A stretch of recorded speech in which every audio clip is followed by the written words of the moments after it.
welcome to another episode of the DJ Force X podcast. I have a very special guest on this show, as I do every time, but this time it is Kalen from the band Vimic. Welcome, Kalen. Thank you very much for having me. Absolutely, my pleasure. Now we'll dip into Vimic, obviously, in a second. But what I'd like to do first, as I do on most of my shows, is find out like kind of your origin story within music, like how you came to be the frontman for this band and kind of like your journey within the musical field. So if you wouldn't mind giving us a little bit of detail into your musical career. That'd Absolutely. be Um, Nice little clip note, bullet points situation. I was raised in Washington State in the northeast corner, basically south of Canada, west of Idaho, in the little, I like to call it the sexy armpit of Washington. I loved it there. I dabbled in Gothic lumberjacking and, occasional Bible smuggling okay. to communist countries. And after I got bored with that at around 13, I started playing music. Decided to go back to Los Angeles, where my family was originally from, to go to music school. Nice. And shortly after, when I was about 21, 22, I got an audition for the Korn backing vocalist Oh, okay. gig, Yeah. and I ended up getting it. I wore a shirt that said "Ass is the new mouth" for the video audition, which everybody said was a bad idea, and they remarked on that. Did a bunch of auditions, got in with Korn in 2006, and spent the year having an incredibly uh, professional learning curve, just crushed into the ground and working really hard and enjoying every minute of it.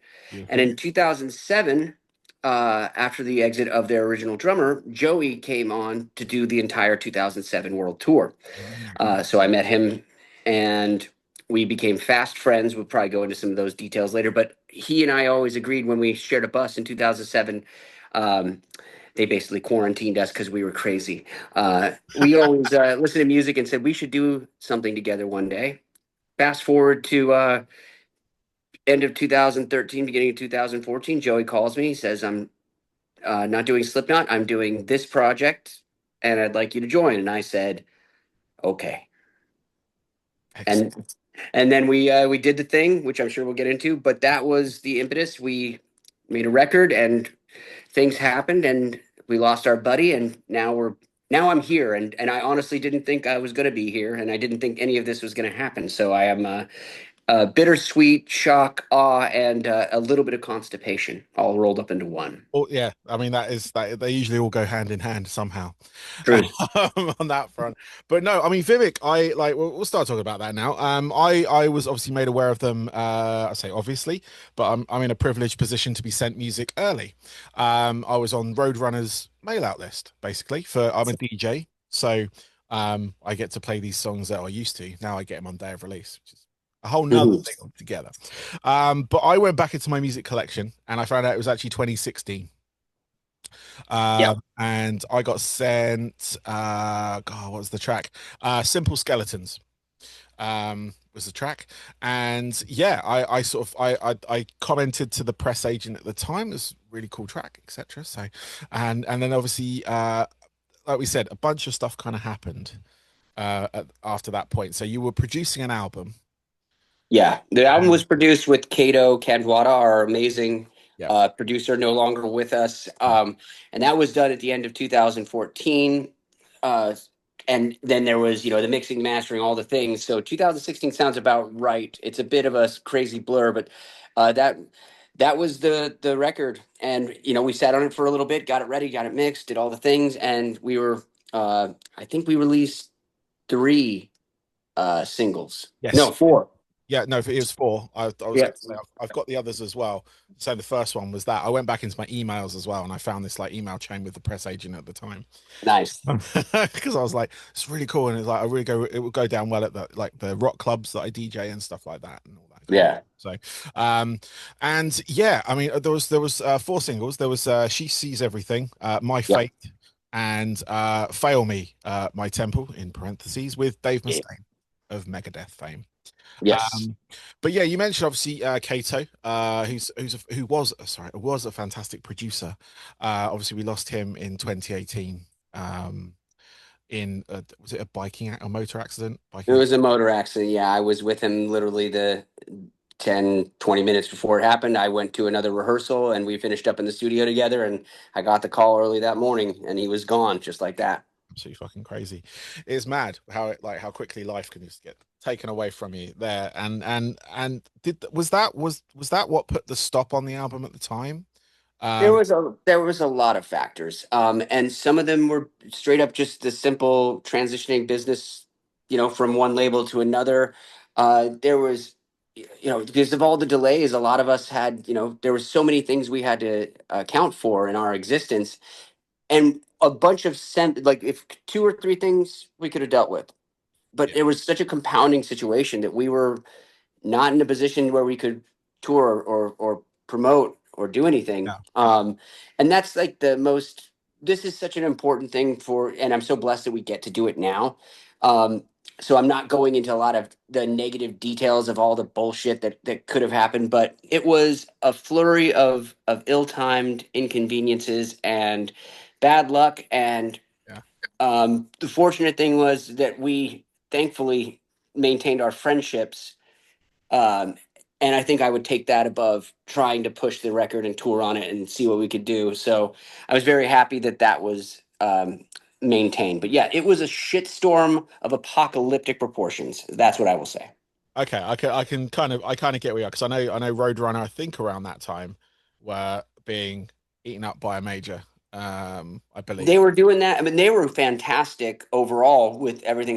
My experience with them and pretty much everybody else, I think it's the mechanism of the industry was set against us from the get-go, not the people involved. I think a lot of people had really good intentions for the most part. I'm not going to talk shit on anybody, No, but no, most of the people involved, we were all trying, had the same goals, but there's things that occur, and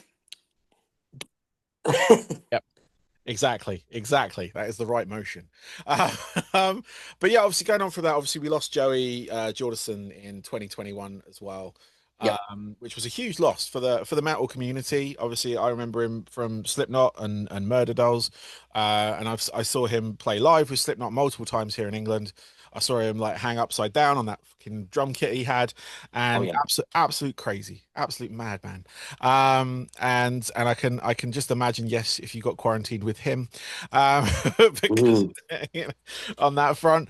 But and I saw Slipknot back in well, it was their first tour over here. They came here and they played like a venue called the London Astoria. I can't remember what year it was. It was around, actually, it was about 26. It was when the first album came out. And they just destroyed the place. Like literally, like I had like levels of how many pits I've been in and how intense certain pits were. Yeah. And before that, it was Deftones, which was on their like Adrenaline album. So the whole place Oh was going crazy. yeah. And then I went there and I've been in nothing like it since. I don't pit so much these days, bit older, bit wiser, more back Yeah. pain. Uh, I hear that. um, but no, absolutely intense drummer. Like throughout that, I mean, I've gone back recently, listened to all the like early Slipknot stuff, and yeah, a fantastic drummer. And that hearing, I think it was Scar the Martyr before this as well, where Yes. the band he kind of formed before that, but then became well, some of them became Vimic, and then hearing Yes. Vimic as well, and hearing him drum on that, and it's like, yeah, that's Joey, you know, He had one of those touches and styles that and I think the emulation and the influence he's had is such a wonderful thing. And he was always excited. He never was like, "Wow, that totally ripped my style," because he knew he came from a wide berth of influence as well. yeah, And all he did was he put 110% effort. That's bullshit thing. I hate saying that. He put all of his effort all of this stuff, into the craft and the creation, and he yeah, thought about it, and he was always thinking about it. And he wasn't doing that, he was playing guitar. If he wasn't playing guitar, he was listening to music. And we were talking about, we used to call going to church yeah, on the tour bus. And then when we were doing all the pre-pro Vimic, we just put on things that you wouldn't expect. I mean, it wasn't a lot of metal when it was just him and I. And a lot of the guys in the band are pure metal aficionados, but we have wide ranges. I'm probably the least metal guy in a metal band. I appreciate it. I love headbanging. I love getting sweaty, and I love a breakdown and the cha and the yeah, screaming. But give me some Tom Waits or some Typo Negative and a little bit of like ethereal gothic dark wave. I'm happy. yeah. And Joey was like that as well. He turned me on to a band called The Editors, a British band who's are absolutely amazing. Yep. He's turned me on to so many things. I turned him on to Elliott Smith, and I remember after listening to it for a while, he just disappeared. He was very good at that on those British two-story buses that we rode around in on tour. Yes. I looked around and I found him, and the little guy, because we're very similar, we're both short, but he was even a little shorter. He got in the back of his bus bunk, and I couldn't even see him in there. I was like, Joey, he's like, yeah. It's like, did Elliott Smith make you sad? Yeah. You gonna be okay? Yep. You're just gonna keep listening to it? Yep. Gonna work through it. That's he loved like he was all about the journey with music, and not just in his technical ability, but that's where I think people wonder what that thing is that makes somebody special. Yeah. It's the mind that he had and the intensity and the conscious effort that he put into just even listening to something to understand it. That was incredible, and I will never forget the look of him cowering in his bunk in existential dread of the sadness of Elliott Smith. It makes me laugh every time. That's amazing because you don't. I mean, that these are the sort of things you don't see. Like when people think Joey Jordison, obviously they think Slipknot, and you Yeah, think Slipknot, you think this like metal behemoth of noise and chaos and all the things. You don't think of yeah. necessarily the people behind because they obviously they were behind masks, so you don't know Yes. for the longest period of time. Obviously, now we've kind of got a bit more into like what Corey's like with his Hmm. side of things with his side projects and Slipknot, and then and his books, obviously, and like a lot of the other band members as well. Like I mean, I sort of follow Sid quite off like on social media because I'm a DJ and Yep. I was a DJ in a metal band back in the early 2000s and all that kind of stuff. So he was around then. It was very much like, cool, he's doing this, I'm doing that, and it was like that kind of like, cool, I'll follow this guy because he's doing all, Yeah. and he took it to different levels that I didn't take it to. Um, but yeah, no, and it's just like you just don't see all that chaos, but you watch like his clips and stuff. Like there's a bit of chaos behind the mask, but there's also this family man, Oh yeah. which obviously we didn't get to see that much with Joey in that respect because obviously he left us very soon before we could really sort of delve into that sort of, if you wanted to show that, obviously. But Yeah. that story, it shows that human side of him where you kind of think there is that element of just sort of like realness out of it. It's not just like animal behind the drum kind of thing. Uh, No, it's easy to mythologize that kind of, create that thing, and that stuff is there. But just like anybody else, I think that our intensity, our darkness, the crazy thing that makes us go feral, that's a healthy thing. yeah, But that doesn't define. I mean, so many. I mean, it's got to be more common knowledge now with the aid of the internet.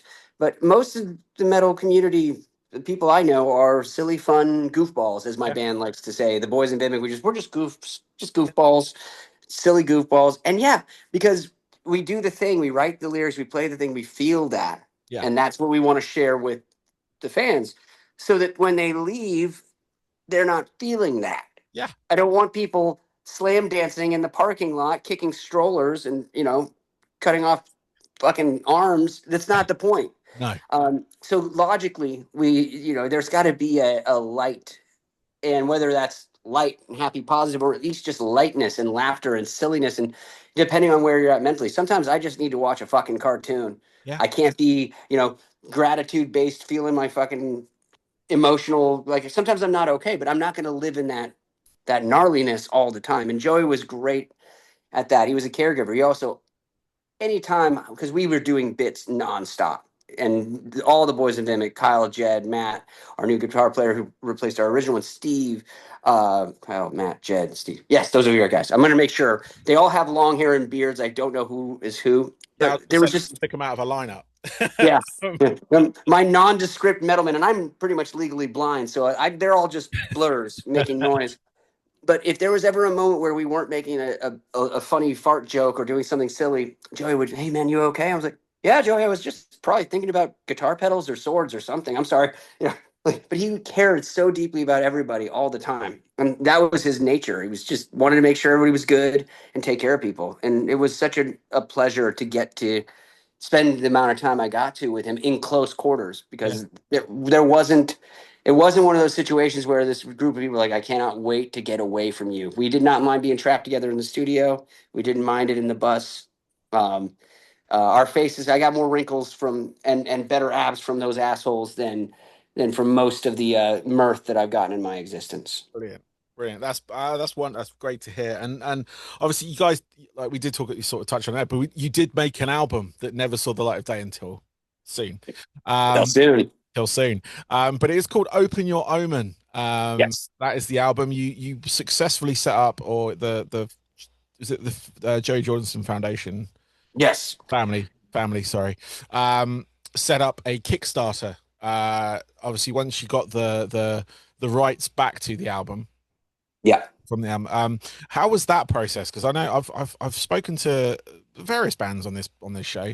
Some of them have had kind of similar traits where they've recorded something with a particular label and then things kind of didn't work out, and that Yeah. kind of goes out of their control for a certain amount of time. Was it just a question of waiting a certain amount of time, or was it literally like obviously with a Kickstarter you kind of bought it or bought the masters, if you will? Well, so the cool thing was I had, not in a negative way, but more in a mental health awareness way. When Joey passed, I I stopped thinking about it because every post I've done, pretty much, there's always going to be someone who I appreciate, some wonderful metalhead.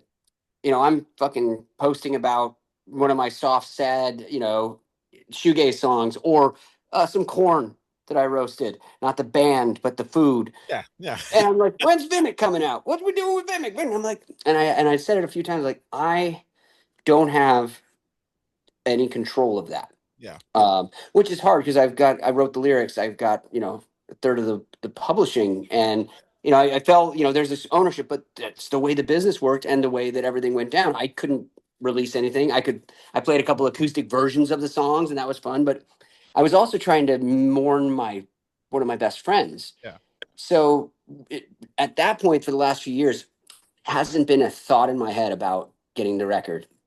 I Okay. wasn't in that place of catharsis. I thought that I just this year was like not thinking about him every single day and being sad. I'll think about some fun stuff. He comes up a lot. That's fine. I just felt like I was getting healthy. And then I got reached out by Joey's sisters, Annie and Katie, who are responsible for all of this. Okay.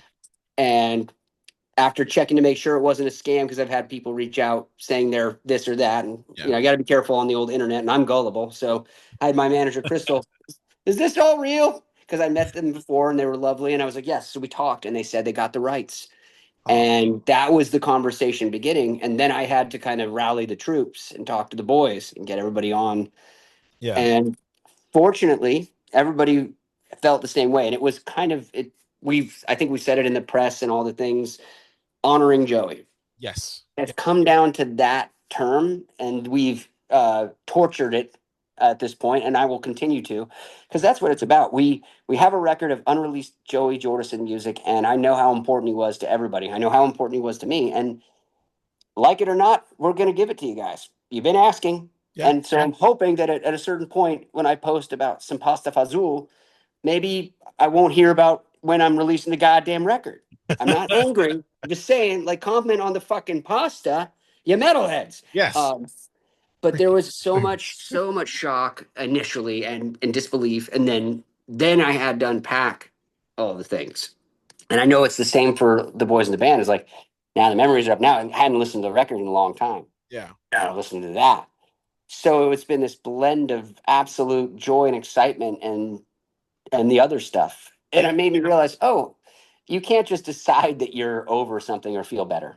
Um, it'd be great if you could, but no. And so it's this is a cathartic moment for all of us, and it is leading up to this show on October 3rd, and I'm excited and terrified to see how that's going to feel, um, for everybody, including the fans. And that Kickstarter, like they got the record, but the fans are the reason that we're doing the show. They're the reason we're putting it out. There's the reason there's going to be merch and CDs. So to get everybody back involved, because metal at its best is a community based, not a gatekeeping genre based horseshit poser shaming. Fuck off. Yes. This is what metal is to me, and why I liked it when I was a young, scrappy little guy, to see people come together and enjoy. And we were blown away by the outcome of it. How we raised that money, and how the fans showed up, and people that we haven't seen a lot. People want to help, and people are involved, and it's just been an honoring, kind-hearted, very unmetal situation. There's been no evil. It's just been kindness. That is absolutely. I love to hear that because, like you say, metal is a community. It's like most communities, they got to stand together. They got to help, get like because and there's this element of with it with obviously with this part of it is an element of closure for a lot of people. I Yes. don't know if you're included in that, but it's that kind of like obviously you said you hadn't thought about it like for a while beforehand, purely obviously because you have to get through things, you have to get past it because it's like nature of the music business is baffling in some cases, but like when you've been in it long enough and you know what can happen. I mean, there are probably multiple albums out there by huge artists in some cases that will probably may never see the light of day, whether Truth. that's a deliberate thing or whether that's just the fact that the record company they just own the rights to it, or they've or there's no family to really pass it on to, or like I don't know, was it Prince? He had a whole vault of Yep. unreleased material, Yeah. and he wasn't planning on releasing that sort of stuff. I don't think in his thing, but they may or may never see the light of day. Um, Truth. that might be a good thing because it could be terrible and it could really tarnish a legacy. Yeah.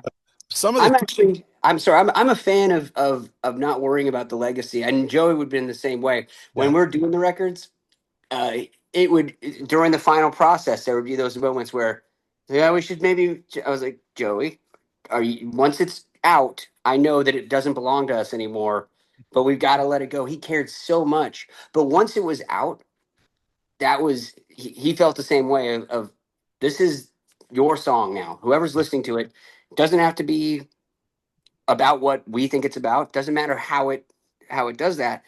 And I know for a fact, and that was always in the back of my mind off and on, but after he passed, I just didn't think it was going to happen. I didn't see how. Um, and that I buried that. And then to get the responsibility along with the other boys in the band, my manager, Crystal, who's been helping us out with this with Katie and Annie, and then their family, husbands, and our friends, everybody to come in and realize that we get to put this out yeah and like it or not. We're at this point, we made a record that we wanted to make back in the day, over a decade ago, and we were excited about it. And it's now kind of rekindling that excitement in Joey's honor and knowing how excited he would be about it. yeah Kind of have to like remorph and pretend I'm, 31, 30 years old. My back really and neck wishes that for yep this fucking show, and try to get that same enthusiasm. And we will, and we have periodically. But then there's also, it's 10 years later. What the fuck are we doing? Yes. Yeah, there is that. There is, I can see that element kicking in. Uh, Yeah. um, but yeah, like you said, you got this show on October 3rd. It is at the Terragram Ballroom in Yes. LA. So anyone, the tickets are available now, as far as I'm aware. They got released Yes. in June. So last month, in fact, now we're in fucking July. Oh, it's fucking July. It's fucking crazy. I Um, need to pay bills. Just 1 second. yeah. Shit. But you are supported by Wednesday 13, which is Yes. obviously Murder Dolls, Yep. where another band of Joey's. Yep. That one obviously Wednesday went off and made Wednesday 13, Yep. and that is, I've had him on the show a few years ago now, but I've had him on the show before. I Um, met him. I met him once. I've said this in all the interviews I've done, just because it was such a quick meeting. And if I met him before that, I was hammered and I don't remember. I don't think so, but he was just such a gentleman. I was really excited when I found out he was playing. I'm looking forward to seeing him again. But yes, shout out to Wednesday 13. You're a good guy. Nice, nice. I mean, that's setting up to be a great show. Obviously, reunion show, for the band, the album on a Joey, as well. And there was one thing I was actually going to ask about the album. Was it finished? Was it finished then, or did you still have to do stuff now? When you No, no, put it it back, was finished. it was finished. That, Okay. yep. We did it. So once we switched from Roadrunner to Universal, that's when we brought in Dave Mustaine, who put the solo on My Fate. Yeah. They did a remix of the record, as you do with different things, and that was kind of when everything got a little murky with the business, because originally it was Roadrunner signed on that. Everything was, but there was shit happens, and everybody at Roadrunner was amazing, and they allowed us to get over to Universal. But it was all done before that. In Okay. 2014, we recorded everything, and then at the end of 2014, I finished the last of the vocals at Cato's studio in Hoboken, New Jersey, before Cato ended up moving to LA, and he and I worked together on multiple projects, Pop Evil, the Lego Batman soundtrack. We did all this stuff together. I was in a room with him like 5 days a week for a couple years before he passed. The record was done, and we were just like, well, we'll see. And Cato was like, it'll come out, man, or it won't. What are you gonna do? You gonna cry about it? Fuck you, Cato. He was such a supportive, kind-hearted, brilliant troll sometimes. Because Yeah. if you were into your feels, and he didn't deem it appropriate, and sometimes he was right when it was like feeling like a victim. He did not stand for that. But man, if you were actually legitimately going through something, couldn't ask for a better guy to listen to you. And then eventually he would say something horrible to you to make you laugh. So. Yeah. But yeah, that record has been done for a while. I actually had to go through Cato's old files with my partner of his, who's also a fantastic producer and engineer, Phil English, over here in Nashville. He lives very close, and we got through his files. We had to rebuild practice tapes because we didn't have all the stems from the Oh, final recording. yeah. So that was 2 weeks of listening to drum mics and hearing like the Joey say something, and it was beautiful and horrible all at the Yeah. same time. But so no, the record was done, but I have never been more entrenched in it as I have in the last few months. So Nice. it's in the DNA for good or ill. Yes. I mean, you're planning to release it in September for everyone that's interested in the Yes. album. Obviously, the Kickstarter is still live. You can still back the project. The project has been backed successfully. But it's obviously to buy the CD, the vinyl, Yeah. t-shirt. Every single thing that we are using is for the show, the Yeah. travel, to get us all around. People are donating time and effort. But as far as the basic cost and anything that doesn't get used for the show or the merch or the release of the record is going to Joey Jordison's charity, which I Nice. believe is called the Joey Jordison. I had it written on a note that I cannot find. Joey Jordison Charitable Foundation. I think My that. manager is gonna cut my balls off.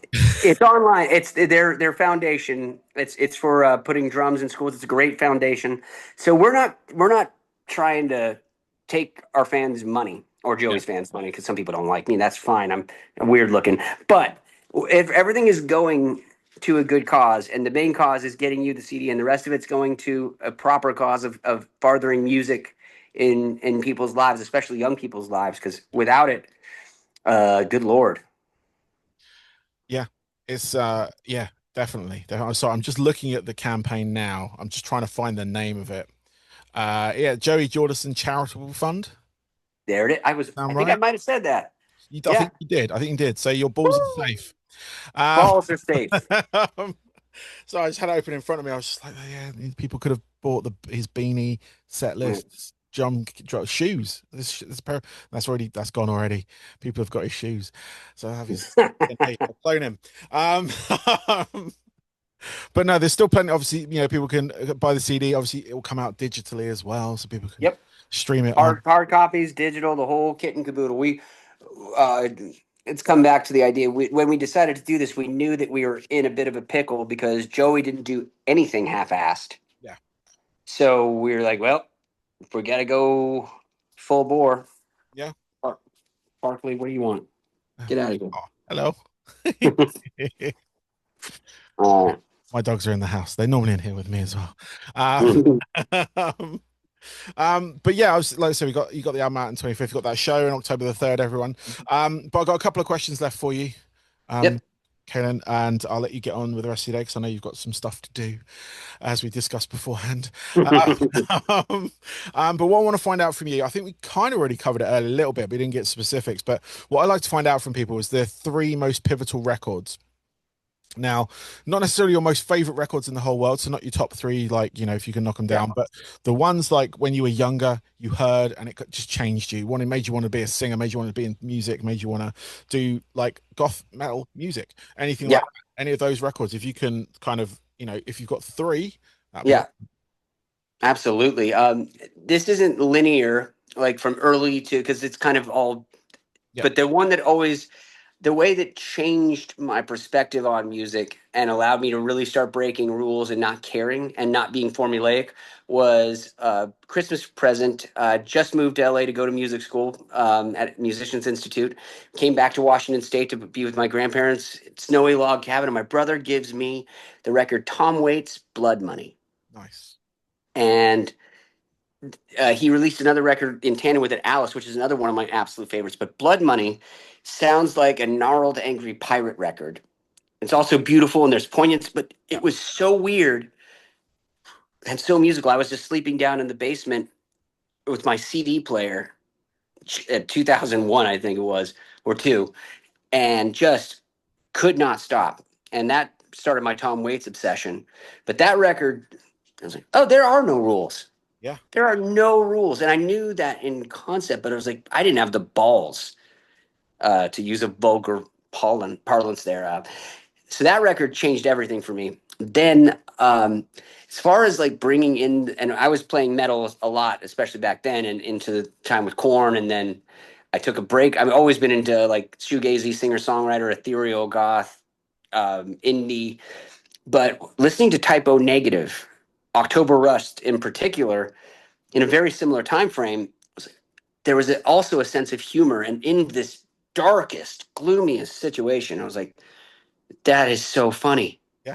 That is so funny that if you don't know, because I had friends who were like, I don't get this. I was like, yeah, because you think they're serious. Now imagine if they're fucking with you. Yeah. And it takes like this, I would see it multiple times, this like moment they're listening, they're like, oh, and the dawning realization and the mirth that caused. I'm like, yeah, dude, they're not trying to piss you off here. Get in the fun. So that was a big change because I bring humor into everything I do, most likely as a defense mechanism and probably a stunting social issue that I have in my mental brokenness. But I also like to make people laugh. And the third one is going to be an EP that changed my life by Starflyer 59. Okay. They're a shoegaze band. They were on a Christian label. They're not preachy or anything. I was up in the church, but I didn't. You wouldn't know in case anybody hates Christ a lot here. Don't worry, guys. It's really good music. But they're this incredible early '90s shoegaze band that kind of morphed into like desert rock and other things. But this record, it's an EP, 5 songs called Fell in Love at 22."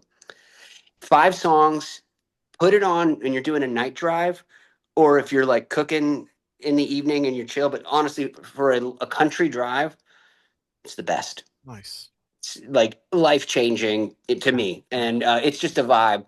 And that kind of was impetus for the ambient soundscapes and things I do musically. And when I try to incorporate them in other styles, people are like, "What are you doing?" I'm like, "We're doing shoegaze, whether you like it or not." Yeah. You have no choice. Yeah. You're working with me. There's going to be a touch of reverb laden, weird ambient guitar, and you're fucked. And otherwise, fire my ass. Yes. Yeah. Exactly. Exactly. Well, I haven't heard of Starfire 59, so I'm definitely going to check them out.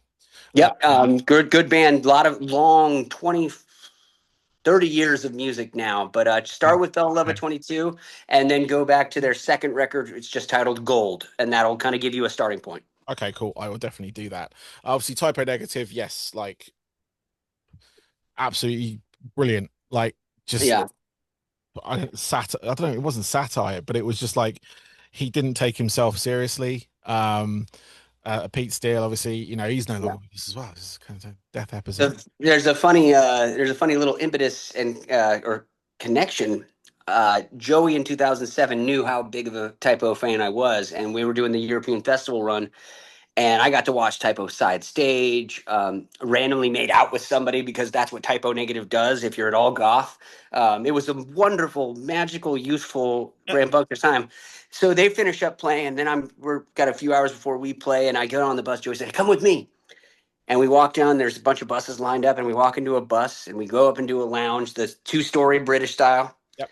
And there he is, Peter Steele, basically filling up the entire room because he was a giant. I was And like, Joey and I are both under 5'5". So, uh, and Joey, who worked with him on the Roadrunner United stuff, yeah, just set it up to where we could. I had a beer in my hand and he had his wine. And he's like, "Would you like some wine? What do you say?" You double fist it and say yes. yes. And we just talked for like 2 hours. And I said something about not being able to see very well, or something about the sun hurting me, and he was like, "Oh, what?" I was like, "Oh, nothing. I'm just albino. It's not a big deal." And he's like, "No, no, educate me." I was like, "Okay." And it was just like, and Joey and I were just sitting there, and we walked out of that bus, and he gave us his number. We were like, "New York, we're gonna get the best pizza." And Joey just looked at me. He's like, "Hey, hey, I knew you wanted to meet him. Are you happy? Are you happy to?" Yes, I'm so happy. That song, there's a song on the record that we played live. There's some live video of it called "In Your Shadow," which I wrote the lyrics in honor of Peter Steele. One of "You're a giant amongst men." So it was kind of a little satire and Yeah. a little tongue in cheek, but very heartfelt. Everybody in the band has a piece of that song in their hearts for somebody.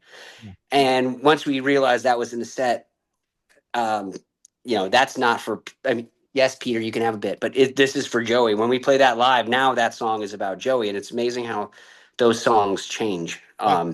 So that was. It's funny that all kind of came for. I didn't even think about it when I said, "Yeah, Typo is my guy." I was like, "Oh yeah, Joey is the reason I got to meet him, and the reason I wrote that song." That's beautiful. I love that. I love that. And yeah, I've never met Typo, but I've seen them live a couple of times. And yeah, he's a mammoth of a man. It's Truth. just so tall. I mean, I'm 6'2", and even to me, I'm like, I still have to tippy toes and platform shoes. Yeah. To even come close. Oh yeah. But yeah, and Tom Waits as well. Like, you're right that like his music is there are no rules really. Like he has a very distinct sound, but he's always doing something else Yeah.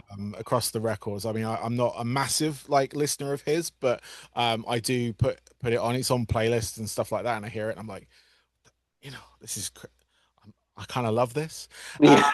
I was like, "Oh, who is this? What the hell's going on?" Yeah. And yeah, Blood Money is a great album. Like that, Absolutely. yeah, Top that tier. I can see how like that can be a pivotal one as well. Yeah. But finally, I've got one last question of you.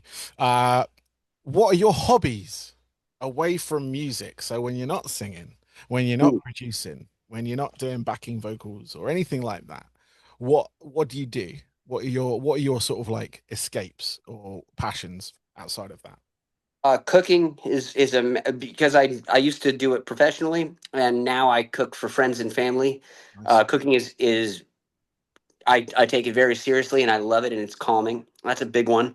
I am a big fan of learning about random things. Okay. So someday I'll wake up and I'll be absolutely just need to know about the history of the American hamburger or the prison system in the Gulag. So learning is a big one. I play used to do it to make my rent, but poker is a hobby of mine. Okay. Yeah. Texas Hold'em. So I used to make money doing that, and it's been a bit now. I've been a little distracted with this whole music thing, but Well, if anybody ever wants to play poker, I'm in. cool. Bring your money, All your money. all of it, All of it. every single fucking penny. But those are the big ones. I love just I like solitude. I like to just sit around, listen to music, read a book, and be left the fuck alone. Yeah. And all my other hobbies are just forms of masturbation, so I'm not going to get into the details. Okay, that's fair enough. Yeah. Yeah. Don't do that on video. No, I don't want everybody to know my tricks. Well, no, there's that too. Yes, you never give it's like almost like family heirlooms. You don't want to give them away. Yeah, I have to say one or two things every time I do this to make sure that my manager just looks up somewhere now, knowing that I've done something wrong, just to stress her out a bit. That's all good. It's all good.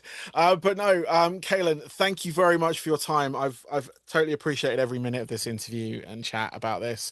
I look forward to hearing the whole album. Because I have those 4 tracks. Are those 4 tracks on there? Oh yeah, Yeah. So people can go and listen to. They can go sample it already. They you're can. going to get a taste of what we're doing, and I think it's a nice wide berth of some of the sonic things you're going to get there, and there should be some fun little surprises. Nice. Excellent, excellent. Well, everyone, it is called Open Your Omen. It is out it's out in September. You can go. Not sure exactly we might even, don't quote me on this video. If it's not out in September, it's out by the time we do the show. Yes, okay. Well, October 3rd. So somebody knows when it's coming out, but I'm just a weird looking face here to yell at things. All So right, I'm going by the Kickstarter campaign website and what it tells that's me on important. there. So I'm like, I'll stick with that. It says expected September 2025. So let's go with that. But Let's go with that. it will definitely be out by the 3rd of October, everyone, which is Yes, it will. that's like 3 days after September ends. So we would So have yeah, we got a good thing going here. We got a little wiggle room. exactly. They got time to wake up the guy from Green Day and then get this album out. So um, um, but yeah, it's out there. You can go listen to the music now. It's online. It's Vimic, Vimic. It's on all the streaming services, everyone. There's a website, Vimic. Oh God, I had it in front of me then. What is the website? Is it Vimic Music? That'd be man. Yes. I don't use the internet. Okay, vimicmusic.com is the official website of the band. They Yep. have social media platforms as well, which you can also find out what they're doing. Yep. You have your own social media where you post cooking videos and such. Yep. So people, Occasionally, I suck at content, but I'm getting better. that's all right. That's all right. I enjoy cooking content. I like food. You can see I like food.